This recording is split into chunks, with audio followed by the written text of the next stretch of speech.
संस्कार coaching academy live classes में आज हम क्लास 10 का एक चैप्टर पढ़ेंगे प्रायिकता। प्रायिकता होती क्या है, इसके बारे में हम क्या क्या कर सकते हैं और कहाँ कहाँ ये काम आती है, इस बारे में हम आज जानेंगे। सबसे पहले प्रायिकता किससे संबंधित है? प्रायिकता होती है कोई प्रयोग के घटना या घटित होने के जो संभव परिणाम है और कुल परिणाम है उनका अनुपात। तो प्रायिकता के बारे में शुरू करते हैं। सबसे पहले आता है यादृच्छिक प्रयोग।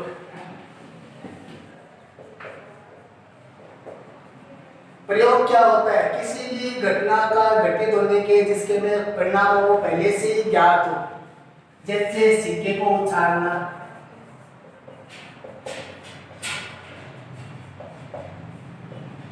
जैसे हम सिक्के को उछालते हैं तो पहले से ही पता है या तो हेड आएगा या फिर टेल आएगा, तो इसके दोनों परिणाम हमें पहले से ही ज्ञात है, तो इसको हम क्या कहते हैं? यादृच्छिक प्रयोग करते हैं, जो हमें करने के लिए आ जाएगा।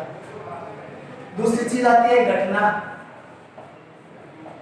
घटना क्या होती है? प्रयोग और घटना दोनों रिलेटेड होती है। यादृच्छिक प्रयोग सिक्के को उछालना ये कोई संभव परिणाम है जिन्हें उसे पहले से ही पता है, और इसके दो परिणाम है वो इसके क्या होते हैं? घटना होती है, या तो हेड आएगा या फिर टेल आएगा।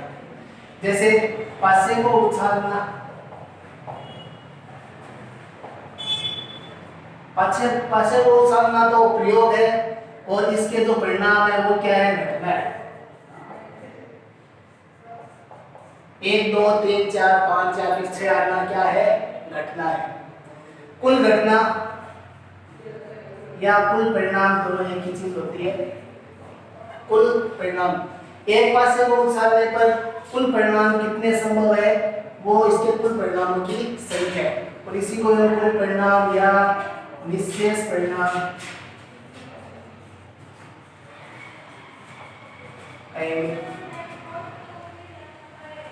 अनुकूल परिणाम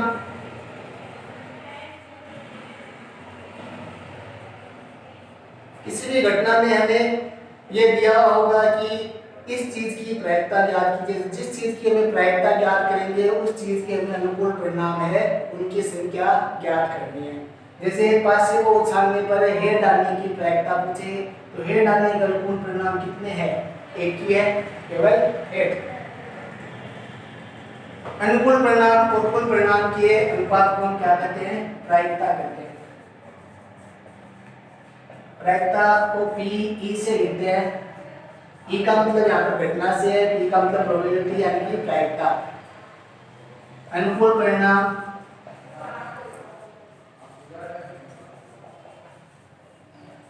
बटा कुल संभव परिणाम।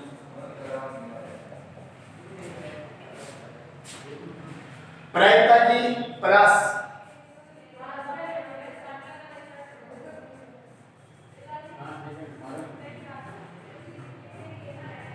प्रायिकता की प्रयास, प्रायिकता का मान कहां से लेकर कहां तक हो सकता है, ये सब प्रायिकता की प्रयास कहलाती है। प्रायिकता का मान हमेशा 0 से बड़ा या 0 के बराबर और 1 के बीच होता है, इसको हम कहेंगे प्रायिकता की प्रयास।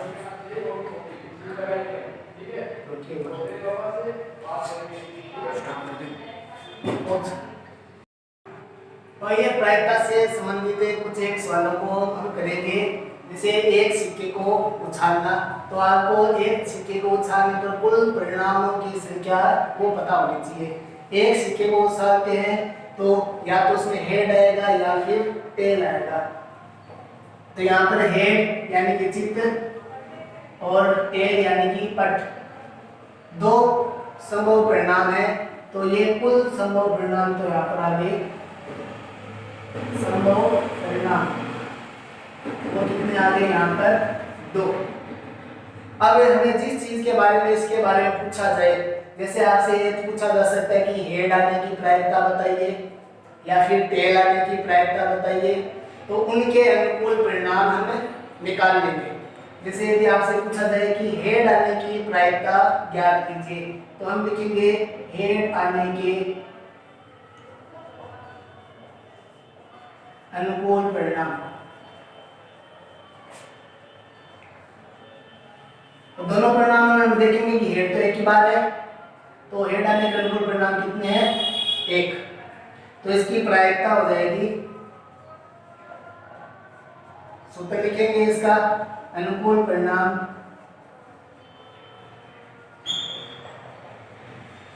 बटा कुल संभव परिणाम।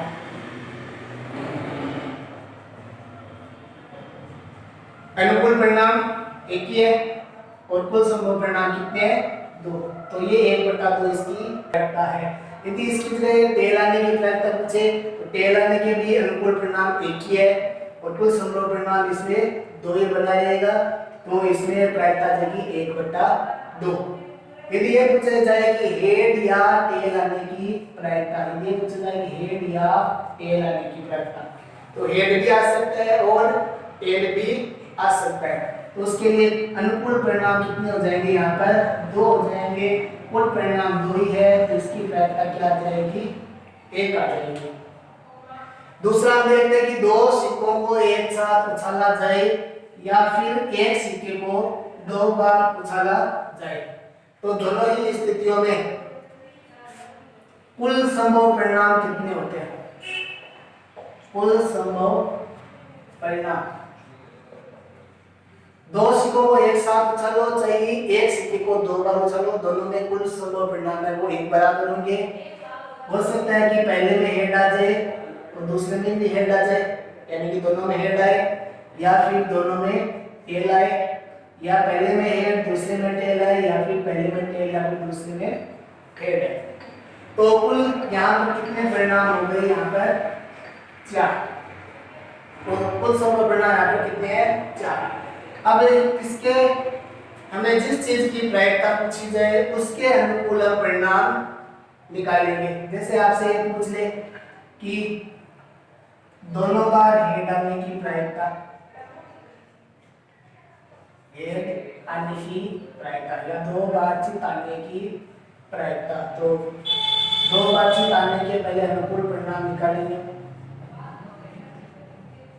अनुकूल परिणाम, तो दोनों बातचीत कितनी बार है? इस एक में, तो इसके अनुकूल परिणाम क्या है? 1। तो इसकी प्रायिकता क्या हो जाएगी? अनुकूल परिणाम बटा कुल संभव परिणाम। अनुकूल परिणाम 1 है और कुल परिणाम यहाँ पर कितने हैं? 4। तो इसके लिए प्रायिकता क्या हो जाएगी? 1/4। यदि ये पूछा जाए दोनों बार टेल आने की प्रायिकता, तो दोनों बार टेल भी केवल 1 ही बार है, तो उसमें भी प्रायिकता 1/4 ही आएगी। यदि इसमें ये पूछा जाए कि कम से कम एक हेड आने की प्रायिकता, या ये पूछा जाए केवल एक हेड आने की प्रायिकता, तो केवल एक हेड आने की प्रायिकता पूछे तो केवल एक हेड इन 2 स्थितियों में है, तो उसके लिए प्रायिकता जाएगी 2/4। यदि ये पूछा जाए कि केवल एक चित आने की प्रायिकता,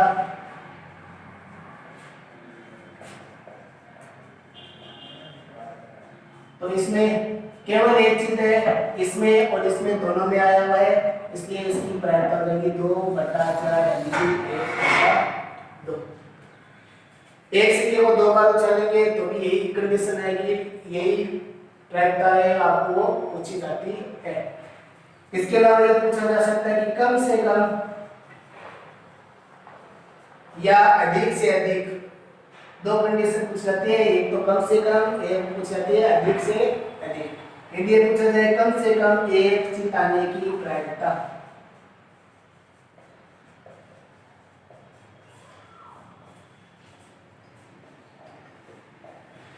कम से कम एक चित आने की प्रायिकता पूछी जाए तो मतलब ज्यादा से ज्यादा वो कितना भी हो सकता है। कम से कम एक चित आने की प्रायिकता, तो कम से कम एक चित इसमें भी है, इसमें भी है और इसमें भी है। ज्यादा से ज्यादा 2 हो सकते हैं, कम से कम एक का आकार ज्यादा से ज्यादा क्या हो सकता है? 2 हो सकता है, एक से ज्यादा तो हो ही सकता है। तो इसमें अनुकूल परिणाम 3 हो गए, कुल परिणाम 4 हो गए, तो इसकी प्रायिकता हो जाएगी 3/4। यदि ये कहा जाए कि ज्यादा से ज्यादा एक चित आने की प्रायिकता पूछे, ज्यादा से ज्यादा या अधिक से अधिक,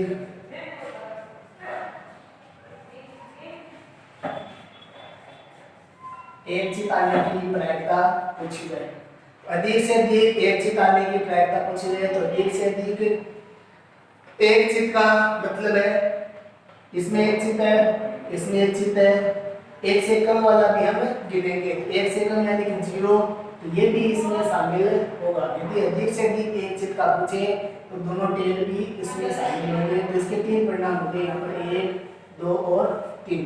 तो इसमें भी प्रायिकता है वो 3/4 ही होगी।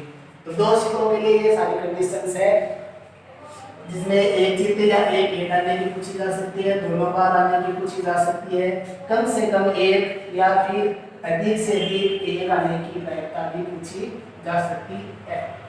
अगला है 3 सिक्कों को एक साथ उछालना या फिर एक सिक्के को 3 बार उछालना।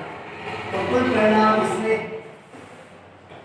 इस स्थिति में हम कुल परिणाम देखते हैं, तो या तो तीनों बार हेड आ जाए या फिर तीनों बार टेल आ जाए। 2 हेड के लिए हम लेते हैं तो 2 हेड, पहले 2 हेड बाद में टेल आ जाए, या पहले टेल बाद में हेड आ जाए, या फिर हेड टेल और हेड। इन तीनों में हम देखते हैं कि 2-2 बार हेड है। इसी तरह 2-2 बार टेल वाला देख लेते हैं, दोनों टेल फिर हेड, पहले हेड फिर 2 बार टेल और टेल हेड और टेल। तो इस प्रकार हम देखते हैं कि टोटल कितनी परिणाम यहाँ पर आ गए हैं, 8।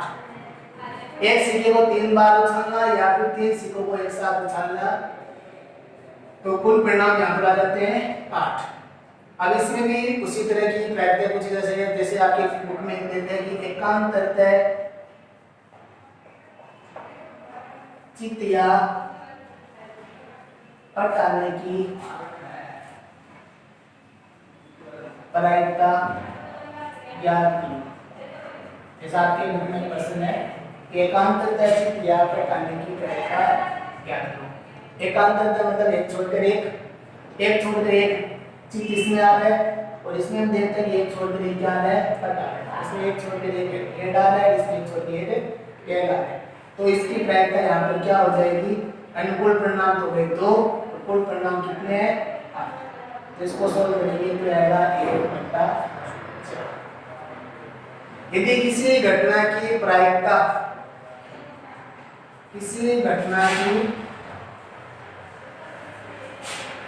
प्रायिकता 0 है, यदि किसी घटना की प्रायिकता यदि 0 हो तो उसको हम असंभव घटना कहेंगे। उसके लिए अनुकूल परिणाम क्या आएंगे, 0 आएंगे, तो घटना कैसी होगी, असंभव घटना होगी। इसी तरह किसी घटना की प्रायिकता यदि 1 हो तो उसको हम निश्चित घटना कहेंगे, निश्चित घटना कहेंगे। जैसे ये घटना है, इसमें परिणाम 1 आ रहा है, तो ये कैसी घटना है, निश्चित घटना है।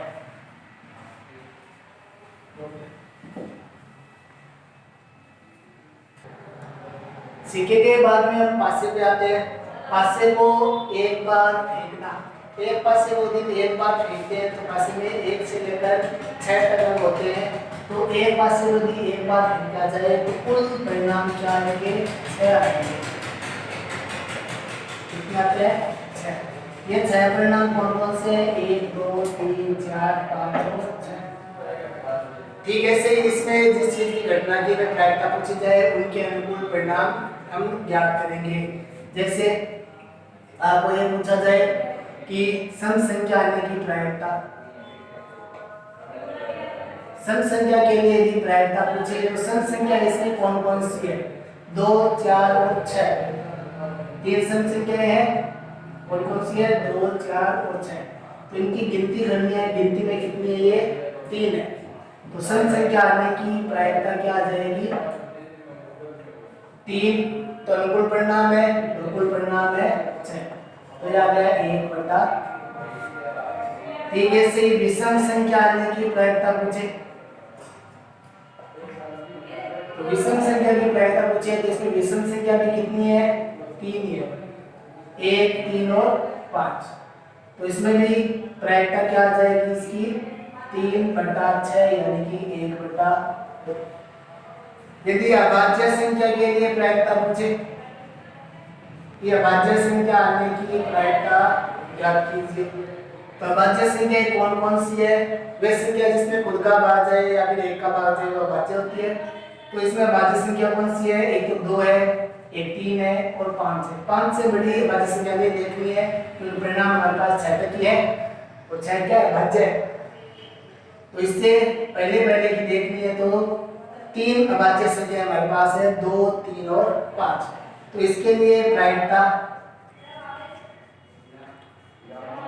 3/6 यानी कि 1/2।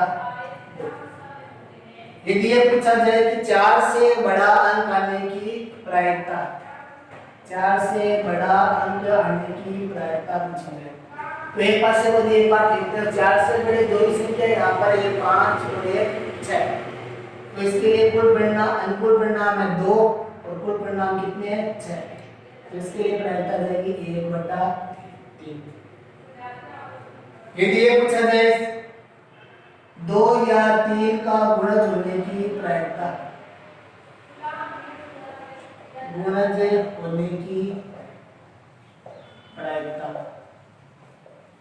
आने वाला परिणाम है या तो 2 का गुणज हो या फिर 3 का गुणज हो। तो 2 या 3 का है तो 2 वाला और 3 वाला दोनों साथ में ही लेंगे। तो इसमें कुल परिणाम कौन कौन से हैं? 2 है, 2 का गुणज है। इसके बाद 3 है, 3 का गुणज इसलिए गिना जाएगा। 4 2 का गुणज इसलिए गिना जाएगा। 5 नहीं गिना जाएगा क्योंकि 5 में तो 2 का गुणज है नहीं 3 का।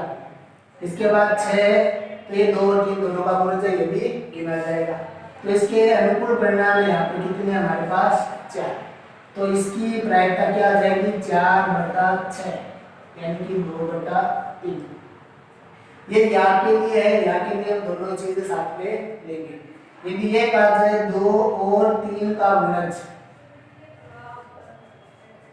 यदि कहा जाए कि 2 और 3 दोनों का गुणज होना चाहिए तो ऐसी संख्या ढूंढनी है जो 2 का भी गुणज हो और 3 का भी गुणज हो। तो ऐसी संख्या इन सब में केवल एक ही है, वो है संख्या 6। तो इसके लिए प्रायिकता क्या आएगी? अनुकूल परिणाम 1 ही है और कुल परिणाम 6 है, इसके लिए प्रायिकता आएगी 1/6।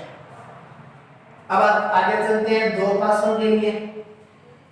2 पासों को एक बार फेंके, चाहे एक पासे को 2 बार फेंकेंगे, दोनों बार ही कुल परिणाम है उनकी संख्या आएगी 6 × 6 यानी कि 36।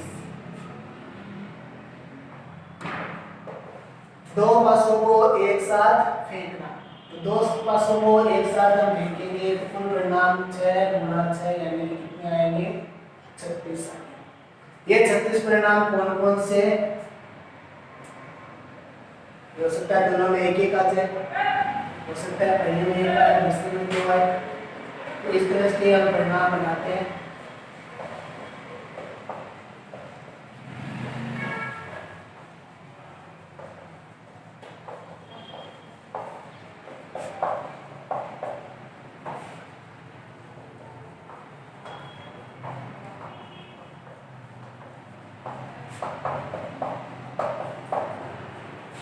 इसी तरह 4 1 4 2 4 3 4 4 4 5 5 1 5 2 5 3 5 4 5 5 5 6 1 6 2 6 3 6 4 6 5 और 6। तो ये कुल मिला के 36 परिणाम यहाँ पर हमें प्राप्त है। इसमें जिस चीज